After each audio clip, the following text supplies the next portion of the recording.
Alright, and we're back for the second half. I didn't think it'd get any better, but it sure as hell does. So here's the good, the bad, and the ugly from episodes 5 through 8. Let's dive right in. Episode 5 starts off hot as Maximus pulls a Darth Vader, revealing his true identity to Thaddeus. Maximus. Now, this could have gone well, but it didn't, because he went for the, hey man, let's get our story straight, which makes him look extremely guilty. And then Maximus immediately opting to kill Thaddeus, well, that really didn't help his case. This is in no way a gripe. I'm glad Maximus is diving deeper into shit. You hate to see it, but it's just so fun to watch. Lucy coming in with a save was cool and shows you just how far she's come, as opposed to Maximus, who is turning into her character foil with the way he's regressed into a little bitch. There's probably something to be said about how Lucy's growth is shown through her new suit, while Maximus has only regressed without it, but I don't think I'm the person to say that. I'm dumb. But seriously, dude has zero charisma and no communication skills to talk about. Speaking of which, their banter at the bridge almost made me barf. But we get some cool insight into Lucy's past, hinting that she might have been a wastelander prior. I was 6. I really thought that the big light on our farm was the sun. But then the bridge scene happens, and then I just take everything I said about Lucy back. She's just as naive as ever. Yeah, I don't know. The bridge really didn't do it for me.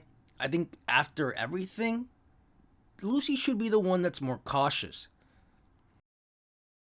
NCR has fallen. I repeat, NCR has fallen. Ain't no way.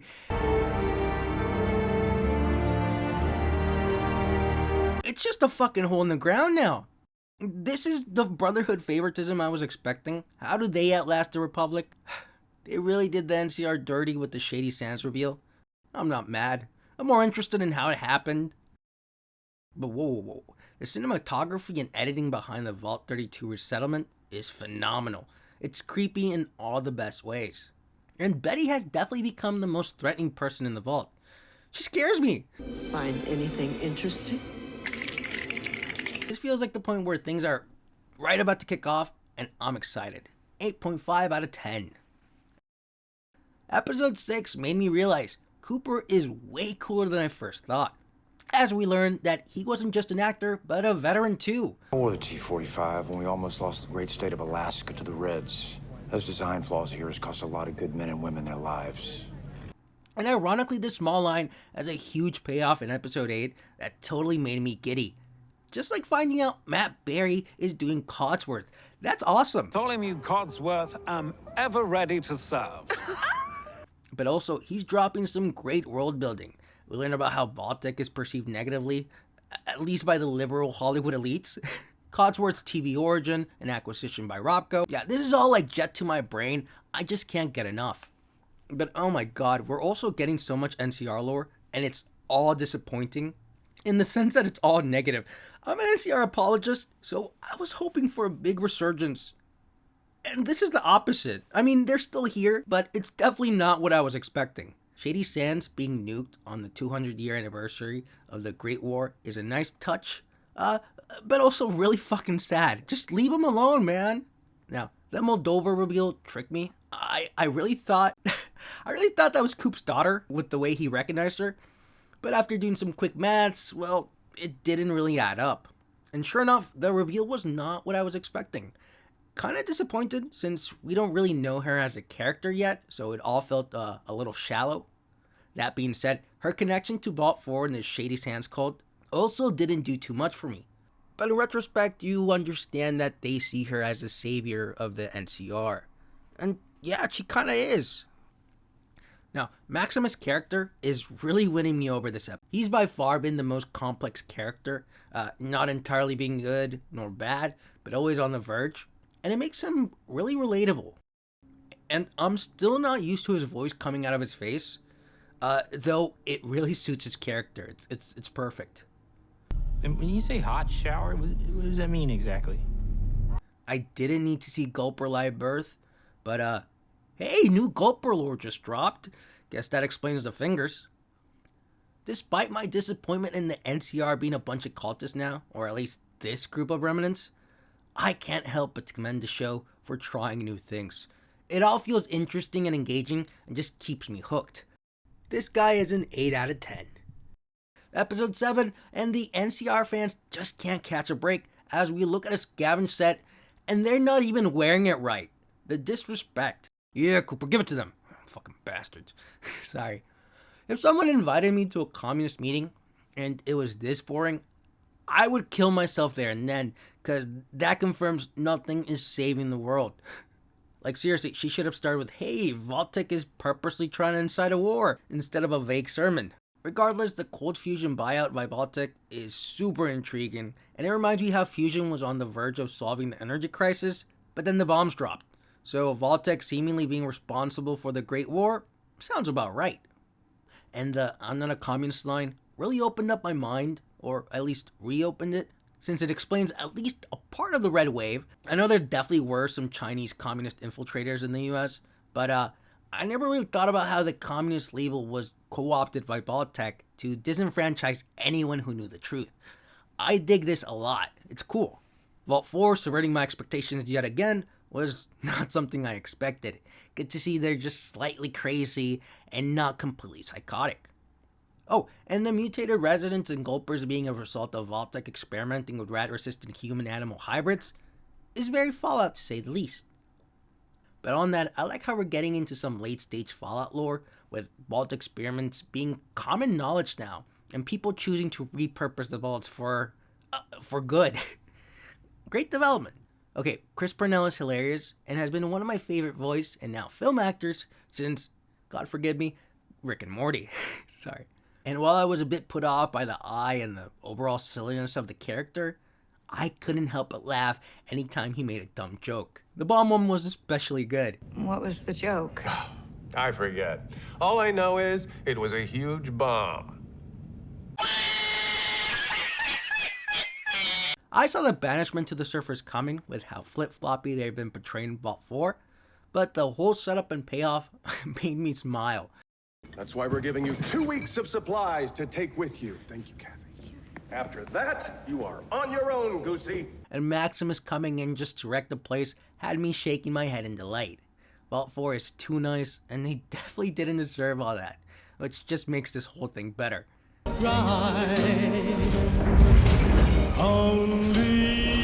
I really like Maximus and Lucy's back and forth on the importance of the power armor, which was another insightful look into the character, with Maximus still lacking the confidence to be a knight without it.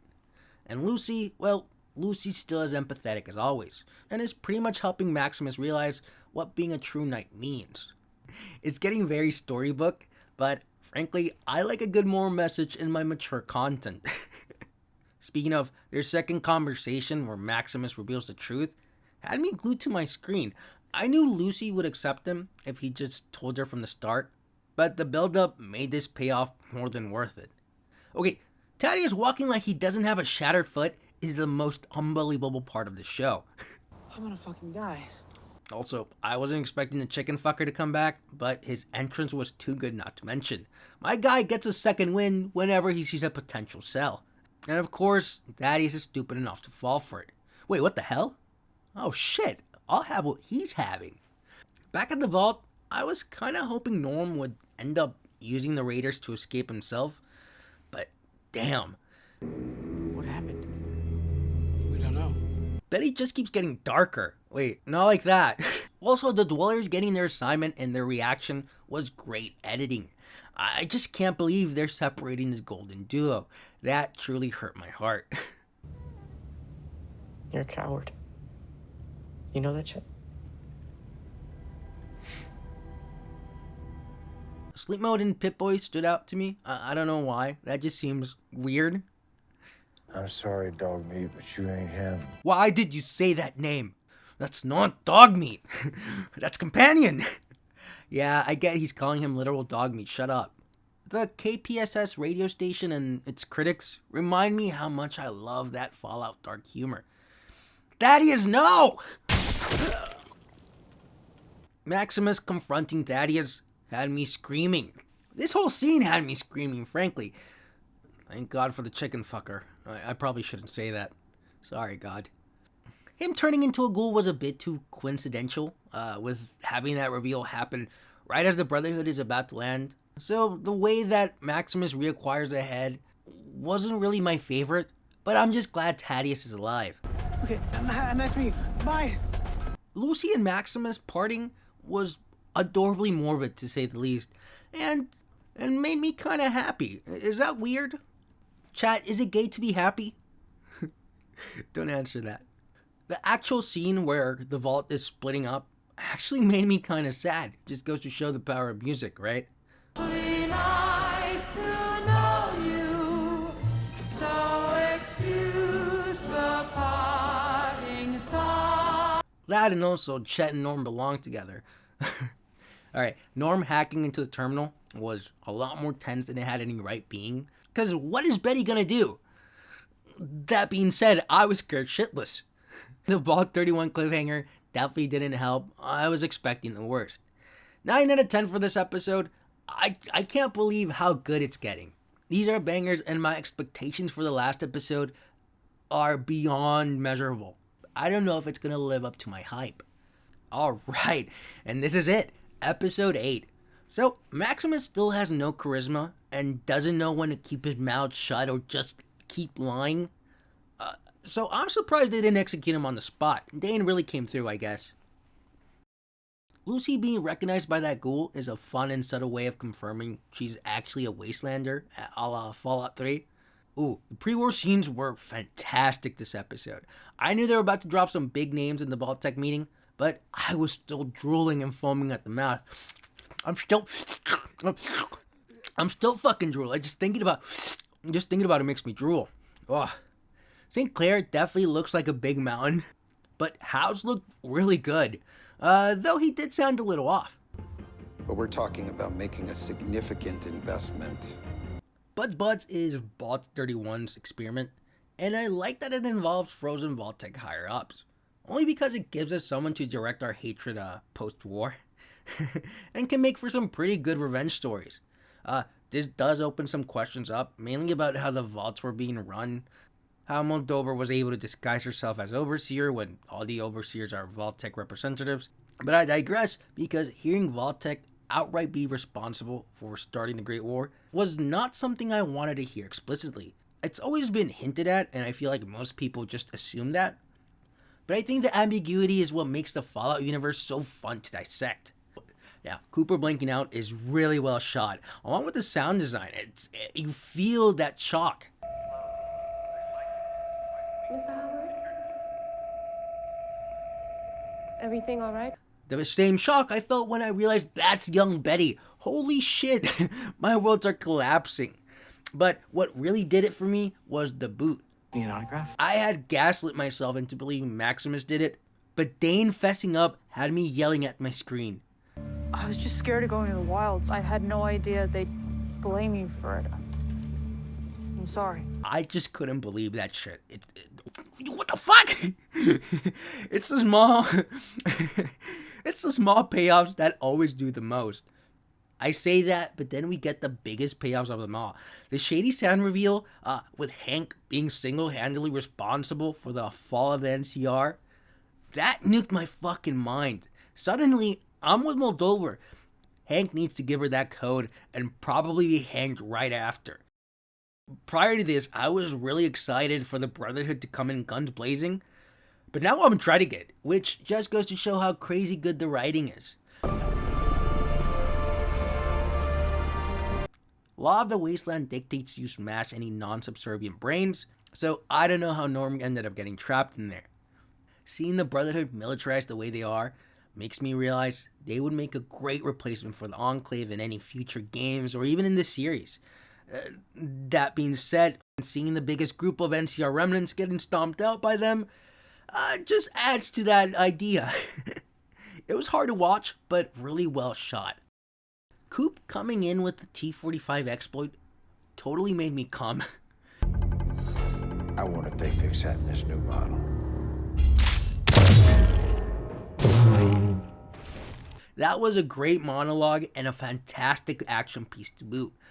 I don't usually get this excited over TV shows, so the fact that I was jumping in my seat, it says something. Hank putting on that power armor pissed me the hell off, but Maximus not using the gun to, oh, I don't know, shoot Hank in the fucking face drove me insane. But the Cooper and Hank confrontation right after more than made up for it. Hell, this kid used to pick up my wife's dry cleaning. I knew they wouldn't kill Hank since he's kind of the golden goose now. So Lucy going off with Cooper to find her dad for revenge reasons not only mirrors the beginning of the series, but it's a great way to end the first season. Moldova's last act of powering up the Boneyard was awe-inspiring. When you're 17 years deep into Fallout lore, seeing stuff like this is impactful, at least to me. Speaking of impact, the amount of power the Brotherhood is about to get their hands on is crazy, and I'm definitely expecting some extreme faction development in the next installment, whatever that might be. But alright, let's talk about the elephant in the room. It's New Vegas, baby! Yeah! That final reveal had me going feral. Fully feral. I never thought I'd live to see the day. We get a Deathclaw, we get a full wide of the Mojave. It's amazing. And speaking of the Deathclaw and the Mojave, I'm surprised at just how restrained the writers were, choosing not to make everything just fan service. It makes it feel good, because I know if Todd had written this himself, it would have just been Deathclaws and Super Mutants in episode 1. The credits also give some crazy insight into the state of things, with it assumedly taking place about 15 years after the second battle of Hoover Dam. And things don't look too hot as we pan through the ruins of an already ruined city, with broken security trons lining the New Vegas Strip. I don't know what the future holds for New Vegas, but whatever it is, I'm excited. You know I am. This episode was everything I needed it to be and more. The amount of reveals in this one alone had my brain going into overdrive. 10 out of 10 episode. Phenomenal stuff. And just thinking about all the implications made me realize how amazingly written this series has been. Not to mention the production value, the design, the sound, and the editing. It's all there. This looks and feels and even tastes like Fallout? I don't know. And I can't help but commend them for not making it pure fan service. I always hate stuff like that. They have a story that needs to be told, and I'm glad they're telling it, because they're doing Fallout justice. Alright, ranting aside, I think that's gonna do it. I want to work on a video just talking about where the factions are now and how they evolved, so if you'd like to see that, definitely leave a like and maybe consider subscribing. But also, what was your favorite reveal from episode 8? Personally, the boot still blows my mind. So yeah, that was fucking crazy. Alright, that's gonna do it. Thank you guys so much for watching, especially if you made it this far. I love you. Make sure to leave a like and maybe consider subscribing. You do yes. Anyways, stay poochy, and I'll catch you on the next one.